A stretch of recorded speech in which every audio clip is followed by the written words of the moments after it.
অনেকে আমাকে জিজ্ঞেস করেন, ডাক্তারবাবু ভিটামিন ডি ডেফিসিয়েন্সিতে কী সিমটম হবে? আমি প্রথমে বলি, ভিটামিন ডি একটা ইম্পর্ট্যান্ট ভিটামিন, এটা আমাদের হাড়ের গ্রোথের জন্য খুব ইম্পর্ট্যান্ট, এবং এই ভিটামিন ডি একটা fat soluble vitamin. Vitamin D supplementation খাওয়ার আগে ব্লাড লেভেলটা দেখে নিলে ভালো, কারণ রেঞ্জের মধ্যে থাকলে সবসময় ভালো।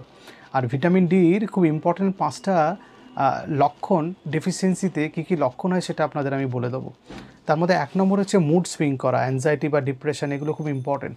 2 নম্বর, আমাদের খুব আনএক্সপ্লেইনড উইকনেস হয়, আমার খুব দুর্বলতা লাগে, লেথার্জি লাগে, কাজ করতে ইচ্ছে করে না।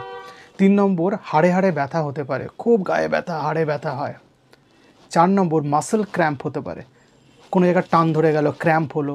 আর 5 নম্বর, কোমরে ব্যথা।